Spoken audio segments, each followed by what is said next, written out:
मोदी साहब के लिए उनके मुखालफों का मानना है कि अपनी वाह कराने के लिए मोदी जी हर हद तक जा सकते हैं, फिर चाहे उनको अपनी वाह कराने के लिए इंडिया के नेशनल इंटरेस्ट को ही क्यों ना दांव पे लगाना पड़ जाए। खास तौर पर कांग्रेस पार्टी का ऐसा मानना रहा है और राहुल गांधी ये भी कह चुके हैं कि इस शख्स यानी मोदी साहब ने अपनी वाह कराने के चक्कर में इंडिया के फॉरेन रिलेशंस की ऐसी की तैसी फेर के रख दी हुई है। इनका पूरा ध्यान अमेरिका पे रहा और हमारे जो बैलेंस्ड फॉरेन रिलेशंस थे इस चक्कर में तबाह होकर रह गए। फिर उन्होंने रूस, नेपाल और बांग्लादेश का मिसाल भी दिया कि इनके साथ हमारे बड़े अच्छे रिलेशंस हुआ करते थे, लेकिन आज उस लेवल के रिलेशंस नहीं हैं। अगर केयरफुली देखा जाए तो राहुल गांधी के इन अल्फाज में वजन यूं भी महसूस होता है कि पहले जो इंडिया का डिप्लोमेटिक कुव्वत थी, यानी उनका जो डिप्लोमेटिक पावर था पहले कांग्रेस के दौर में, आज वो नज़र नहीं आता। कई ऐसे मुल्क हैं जिनके इंडिया के साथ बड़े ज़बरदस्त रिलेशंस हुआ करते थे, लेकिन आज उस लेवल के रिलेशंस नहीं हैं। इन्हीं में से एक मुल्क मलेशिया भी है। मोदी जी ने आते ही अपने हिंदुत्व वाले हार्डलाइनर जो वोट बैंक था उनको खुश करने के लिए इस्लामी दुनिया के एक बड़े स्कॉलर डॉक्टर जाकिर के खिलाफ जो कार्रवाइयाँ शुरू की, उसका असर इंडिया और मलेशिया के रिलेशंस पर ऐसा पड़ा कि ये रिलेशंस आज तक डामाडोल लगे पड़े हैं। डॉक्टर जाकिर के खिलाफ प्रोपेगेंडा की शुरुआत होती है बांग्लादेश से। जी हाँ, बांग्लादेश को भी अपनी वाह कराने के चक्कर में मोदी साहब ने ड्रैग किया है इस सारे मामले में। और जैसा कि हमने आपको पिछले एपिसोड्स में भी बताया था कि बांग्लादेश में एक जगह दहशतगर्दी का हमला होता है, जिसके लिए बाद डिफेंस एनालिस्ट ये भी मान रहे हैं कि ये फॉल्स फ्लैग ऑपरेशन था रॉ का, ताकि डॉक्टर जाकिर के खिलाफ एक दहशतगर्दी की कार्रवाई शुरू की जा सके। अगर ये थ्योरी सही मानी जाए तो ये प्लान बड़ा ज़बरदस्त था, इसमें कोई शक नहीं है, लेकिन इसकी एग्जीक्यूशन जो थी वो बड़ी ही एवरेज किस्म की थी। क्योंकि ये हमला करवाने के बाद केस कुछ यूं बनाया जाता है डॉक्टर जाकिर के खिलाफ इंडिया के अंदर कि ये जो 7 हमलावर थे बांग्लादेश में, इसमें से 2 जो थे वो डॉक्टर जाकिर को सुनते थे और इस बुनियाद पे उनके खिलाफ केस बनाया जाता है। अब सुनते तो लोग मोदी साहब को भी हैं,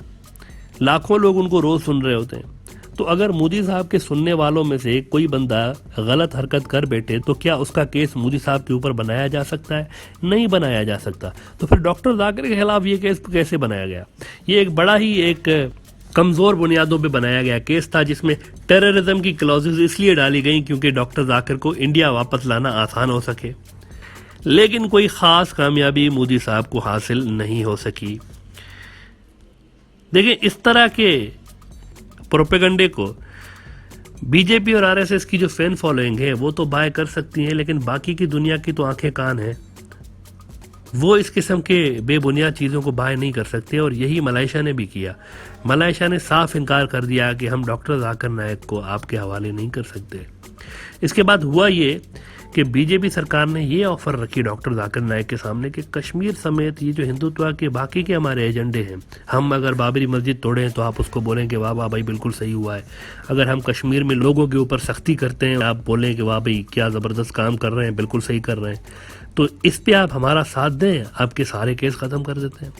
लेकिन डॉक्टर जाकिर ने साफ तौर पर इसका इनकार कर दिया और उन्होंने इस बात का खुलासा अपने एक वीडियो बयान में भी किया था कि मुझे ये ऑफ़र आई है लेकिन मैंने रिजेक्ट कर दी है। यानी ऊपर से अपने जो हिंदुत्व के वोटर हैं, मोदी साहब उनको ये दिखाने की कोशिश कर रहे थे कि मैं डॉक्टर जाकिर को दोबारा इंडिया में लेकर आऊँगा और उनको सख्त सज़ा दूंगा, लेकिन इसमें नाकामी पे फिर बैकडोर डिप्लोमेसी के जरिए उनको पैगाम भिजवाया जाता है कि आप हमारे साथ मिल जाएं, आप आ जाएं इंडिया के अंदर, आपको कुछ नहीं होगा। बहरहाल असल में जो मोटिव नज़र आ रहा है अहले नज़र को बीजेपी सरकार का, वो ये है कि कई साल तक हिंदुत्व के तकरीबन सारे ही स्कॉलर्स डॉक्टर जाकिर के साथ डिबेट करते रहे हैं मुख्तलिफ इश्यूज़ पे, जिसमें डॉक्टर साहब ने उनको लाजवाब करके रखा,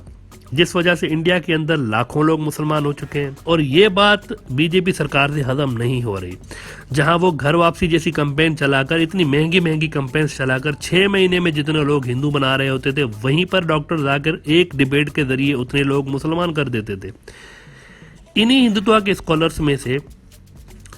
श्री रविशंकर साहब भी एक बड़े नाम है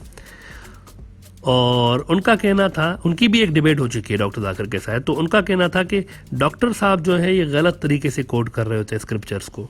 लेकिन वो न्यूट्रल लोगों को ये समझाने से कासिर रहे श्री श्री रविशंकर साहब के कैसे मिसकोट कर रहे हैं। अगर वो एक चीज़ का हवाला हिंदुइज्म की ही किताबों से दे रहे हैं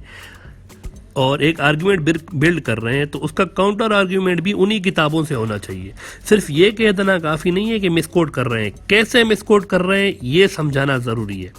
यहाँ हम आपको कुछ मिसालें देते हैं जिससे सारी चीज़ आपके सामने क्लियर हो जाएगी।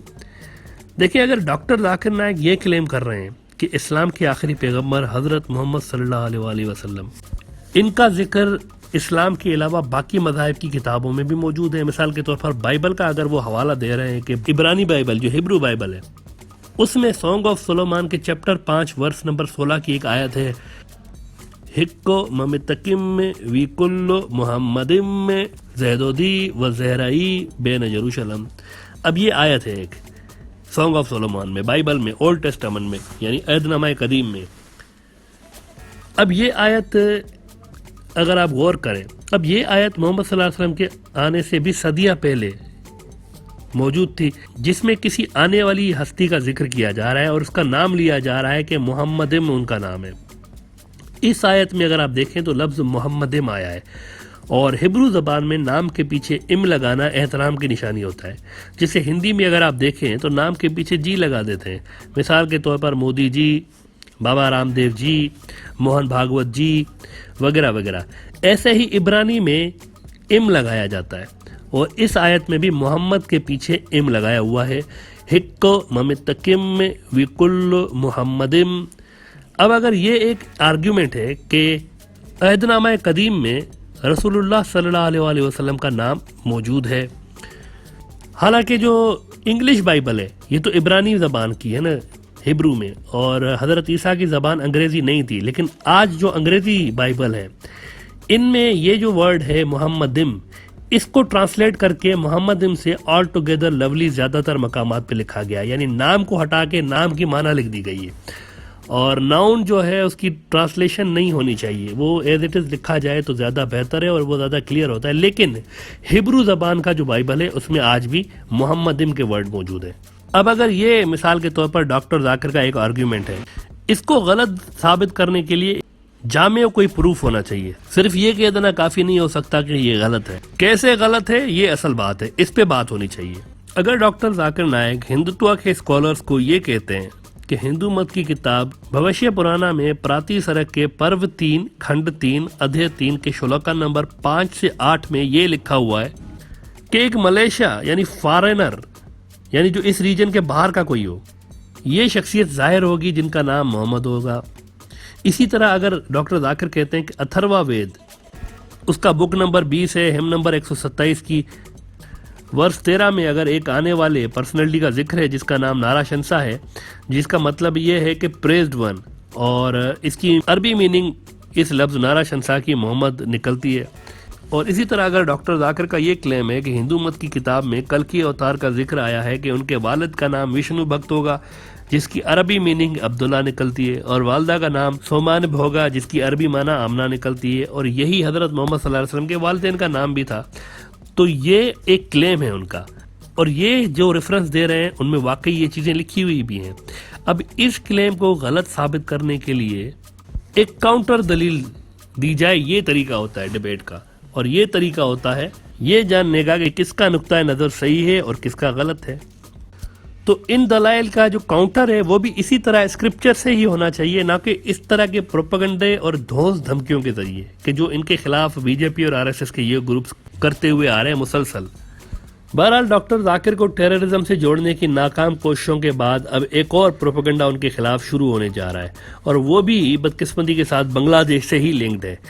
जिसे डॉक्टर जाकिर के खिलाफ दहशतगर्दी वाले वाक़े को बांग्लादेश से लिंक किया गया था, वैसे ही अब एक और लव जिहाद का प्रोपेगेंडा उनके साथ जोड़ा जा रहा है, और उसके लिए सेम इंडियन एजेंसी NIA की टीम भी बांग्लादेश आई हुई है, जहां पर यह देखा जा रहा है कि इस लव जिहाद वाले केस को कैसे आगे बढ़ाना है, केस कुछ यूं है कि एक चेन्नई के बिजनेसमैन की बेटी थी जो कि यूके में पढ़ रही थी और कन्वर्ट होकर मुसलमान हो गई और शादी करके वो बाद में बांग्लादेश आकर सेटल हो गई। अब इस वाक़े में 2 पाकिस्तानी स्कॉलर्स और डॉक्टर जाकिर को इन्वॉल्व किया गया है कि उन्होंने ज़बरदस्ती इस मोहतरमा को मुसलमान किया और फिर इनको अगवा करके बांग्लादेश ले गए। अब ज़रा आप अंदाज़ा लगाएं कि डॉक्टर जाकिर जो है वो एक मोहतरमा को अगवा करके बांग्लादेश ले जा रहे हैं। ये केस बना दिया गया उनके ऊपर और हालत ये है कि ऐसे अजीब व गरीब लॉजिक वाली स्टोरी को इन्वेस्टिगेट करने के लिए भी NIA की जो टीम है वो बांग्लादेश पहुंच रही है कि किस तरह इस लव जिहाद वाले केस को मजबूत बनाने के लिए आगे स्टोरी क्या बिल्ड करनी है, क्या बताना है मीडिया को, किस तरह केस को लेकर चलना है, ताकि उस बुनियाद पर अगर डॉक्टर जाकिर की इंडिया वापसी मुमकिन नहीं भी होती तो कम से कम उनकी रेपुटेशन को कम किया जाए इंडिया के अंदर जो नॉन मुस्लिम आबादी है ख़ास तौर पर उनके सामने। बहरहाल इंडिया के अंदर जारी इस एक्सट्रीम इंतहा पसंदी का एंड कहाँ तक जा रहा है ये किसी को कुछ समझ में नहीं आ रहा कि आखिर ये जो वेव चल पड़ी है वहाँ पर एक्सट्रीमिज्म की ये आखिर कहाँ रुकेगी, इसका जवाब किसी के पास नहीं है।